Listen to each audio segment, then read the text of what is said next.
there's not a lot of rest between now and the election because there are 20 or 30 crucial fights going on across the country, and we've got to win most of them. But the reason I'm here, of course, is because there's no fight more crucial than the one that y'all are engaged in. And so let me just back into it a little bit. What I want you to understand, I know that you get why this is so important for Colorado, and especially for the people, and they're never people with a lot of options and privileges who have to live next to oil well. I get, that's obvious. I want you also just to know what a crucial role this is playing in the larger, most crucial fight that humans as a whole have ever taken on.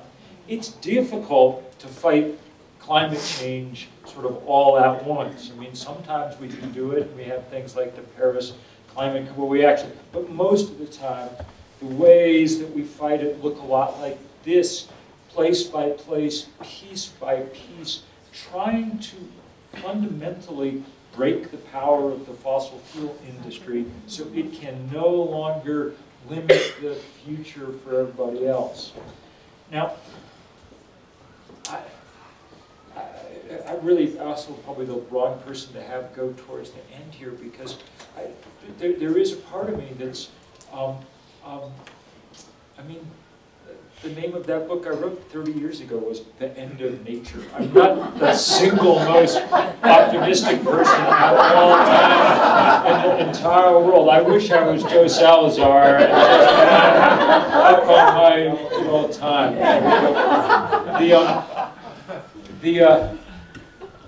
The truth is, we're in now a very hard place. We haven't really done anything for 30 years. And so what was a problem 30 years ago is now a crisis, and on the edge of an even more dangerous, I mean, we're almost on the edge of the place where global warming won't be a problem anymore, because calling something a problem implies that there's a solution for it.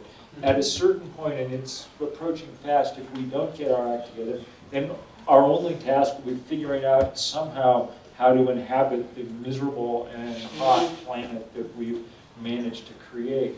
I was up in Greenland. I was thinking of James Baylock, because I was up with some of his cameras from chasing ice that are still up there on top of the glaciers.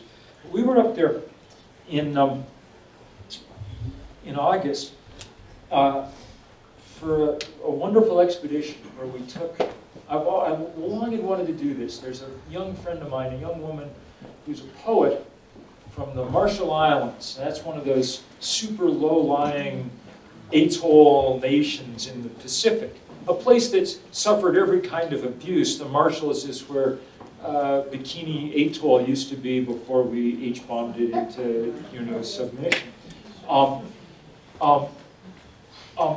I wanted to get her up on that great ice sheet, the place that's contributing the most to sea level rise right now of any part of the world, and have her do her poem from up there, standing on the ice that when it melted would drown her home.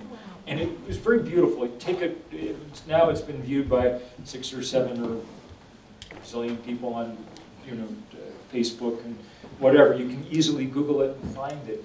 But it was also a remarkable expedition just to get up there and see in real time the way that the planet is.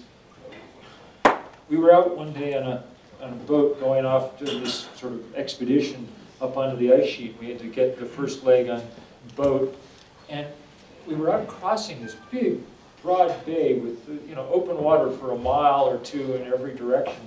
And I looked up at the chart above the captain's wheel, a little electronic chart, and the radar. When you looked at it, the cursor indicating where the boat was a good mile onto dry land. And I said to the guy, "What, Captain, is this a problem?" And he looked at it and said, No, it's just the chart's 5 years old. This was all ice, as far as you could see, 5 years ago. this is no longer some abstract theoretical trouble that we're dealing with. This is now the trouble that's hitting someplace around the world every single day. Look, we've forgotten about it because 20 hideous things have happened in the news cycle since, but we're a week or 10 days away from Hurricane Michael in Florida. There's still large numbers of towns and villages that we haven't managed to get to yet. They think that there's lots of dead bodies that we haven't uncovered yet. This is in the mainland United States. Last year it was Puerto Rico. We think Hurricane Maria did $90 billion worth of damage on an island whose GDP is about $100 billion a year. Okay? I mean, and this is where the temperature has raised so far about 1 degree Celsius around the world. That report that came out 10 days ago from the UN was about what would happen if the temperature goes up 1.5 degrees or 2 degrees. We're going to find out, I mean, because that's right where we're headed. In fact, at the moment, we're headed way past that. Even if everyone had kept the promises that they made in Paris, the temperature of the planet would have gone up about 3.5 degrees Celsius. And as you know, we're not keeping those promises. Most nations are not meeting their targets, and the US, shamefully, has withdrawn. I mean, of all the things that Donald, I mean, it's useless to make a list of what's the worst thing that the guy's done. But high on the list is the fact that the nation that put the most carbon in the atmosphere is now the only nation on the planet unwilling to engage in the international fight. We may not be the only nation for long. The guy who's about to win the election in Brazil has announced he'll withdraw Brazil from the Paris Accords, and that he'll remove all protection from the Amazon, and as he put it, industrialize it. So, you know, it's a very tough moment. There are a lot of things going wrong, and most of them are related to the fact that the fossil fuel industry, feeling itself cornered, is now doing everything it can to prolong its business model for another 20, 30 years. Everybody knows that it's not going to go longer than that. Okay? I mean, the price of a solar panel, a wind turbine, I mean, we're hearing, there's people here tonight from NREL, from the National Renewable Energy Lab. I mean, they will tell you the engineers have done their job. The price of this stuff has fallen 90% in the last decade. It's now the cheapest way to generate power across vast swaths of the earth. If we wanted to, we could be moving with real speed, maybe even enough speed that would let us start to catch up a little bit with physics. But the fossil fuel industry, oil industry, is absolutely insistent that we not do that. They want us to go as slowly as possible so they can wring the last dime out of their business model, even at the cost of breaking the planet. And that is going to be the cost. We know a lot more about this now. You know, the last 3 or 4 years, great reporters at the LA Times, the Columbia Journalism School, others have done a series of really powerful exposés proving that companies like Exxon knew everything there was to know about climate change back in the 1980s. Everything. And they took it completely seriously. They started building all their drilling rigs to compensate for the rise in sea level they knew was on the way. The only thing they didn't do was tell any of the rest of us. In fact, they spent hundreds of millions of dollars building the architecture of deceit and denial and disinformation that has kept us locked in a completely stupid and sterile debate for 25 years about whether or not global warming was real, a question that both sides of the debate knew the answer to at the beginning. It's just one of them was willing to lie. And they are willing to lie, as you are finding out, right to this minute. They're going to spend $30 million or $40 million or whatever they think it takes on Proposition 112, and they're going to do it to lie, to scare the hell out of people, and to tell them that somehow it's in their best interest to keep the status quo going instead of making the transition to the future that we all know we have to make. Their job is to try and hold Colorado and every place else back in the past, not let it make the break into the future. All they've got is money. Okay. They don't have people, they don't have people they can turn out, they don't have arguments, they have money. And left to its own devices, money is enough.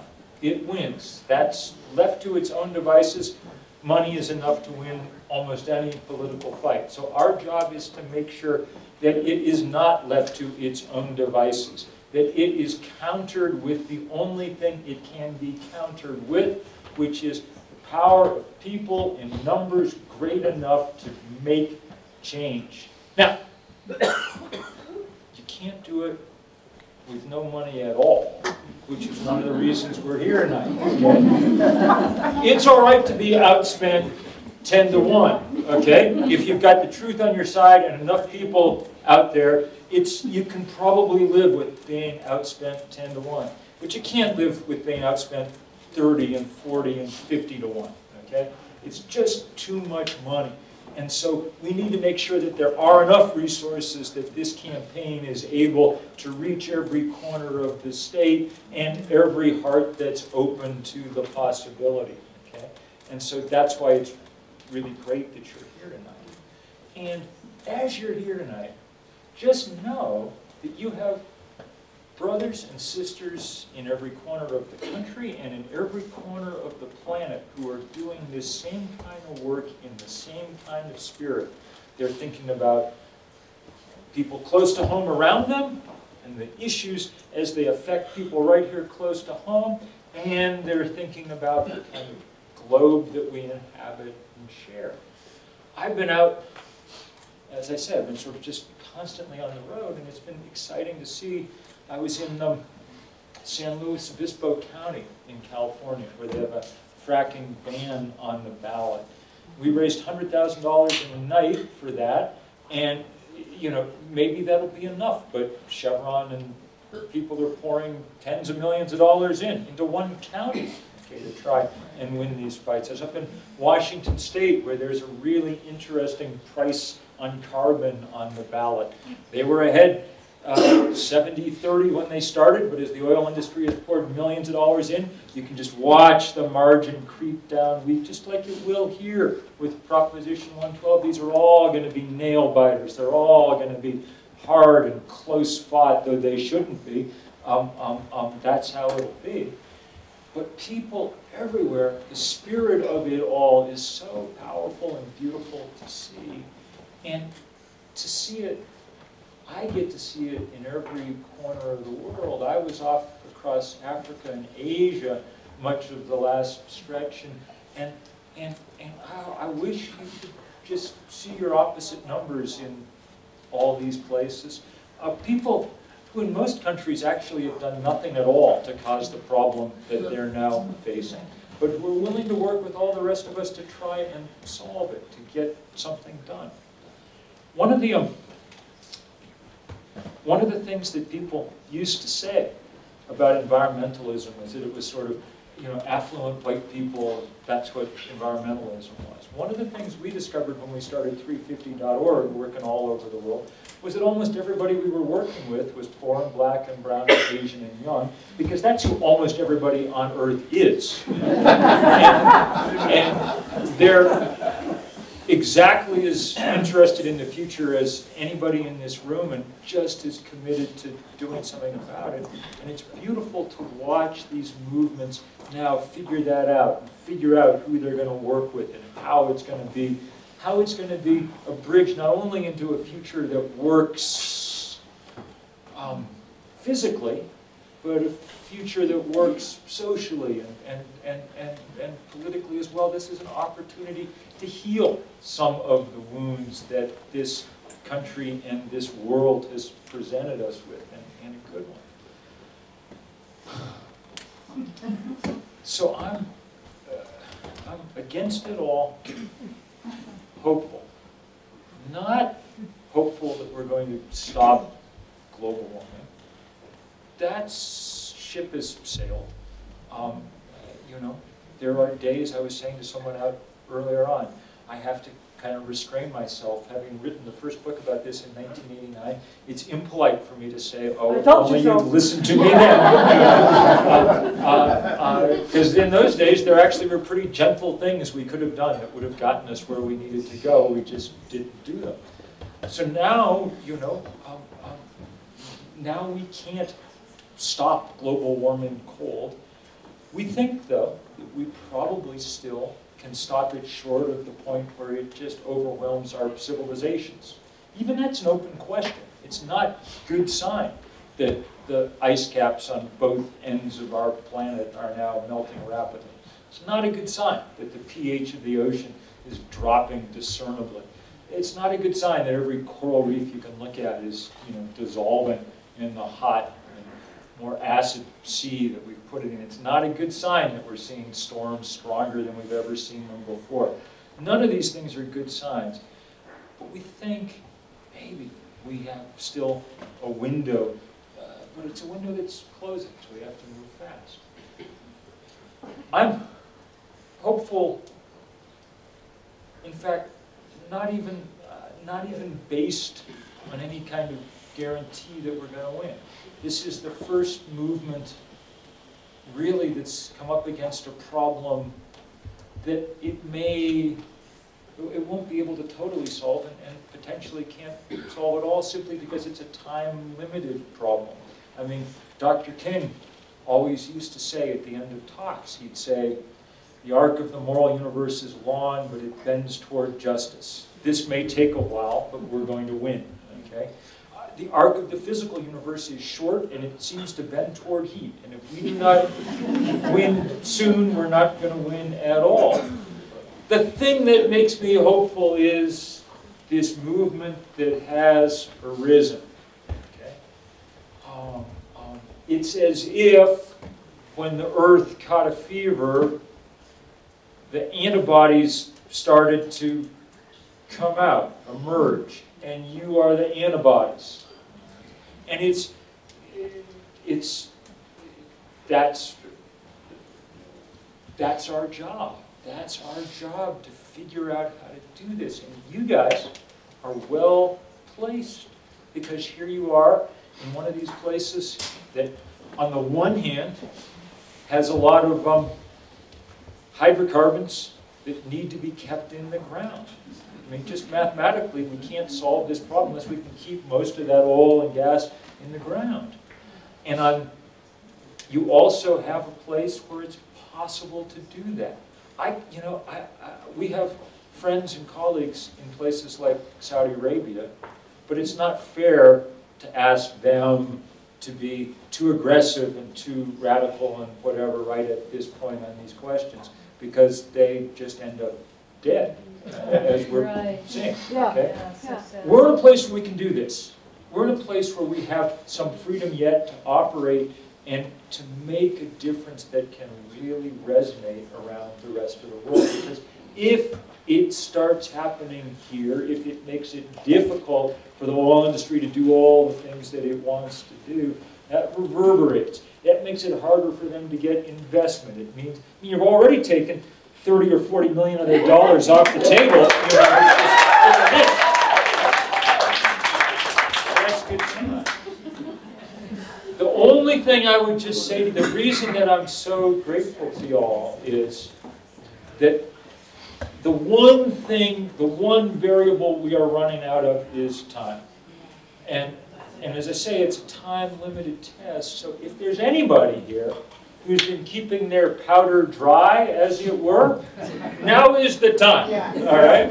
We're a month out from 3 weeks out from an incredibly important election where you have an incredible chance to do something that will reverberate around the country and around the world, to send a message that people will hear.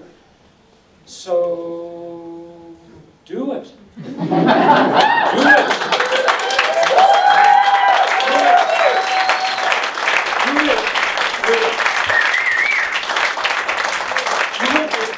Everything that you've got. There are not many times in most human lives And really, for many human beings, the chance never arises to be able to say, I happen to be in a place right now where I can do the most important thing that I could possibly be doing at this moment, okay? But at least for the next few weeks in Colorado, you are able to say, there's nothing more important I could be doing on the planet right now. There's no place where I could dig in with more leverage to try and affect the outcome of the scariest thing that's ever gone on our Earth. That's a burden, okay, because it means that you have to go do it. But more than that, it's a real honor and a real privilege to get to be in that position. And it's a real honor and privilege for me to get to be here just to say thank you very much, very, very much. Woo!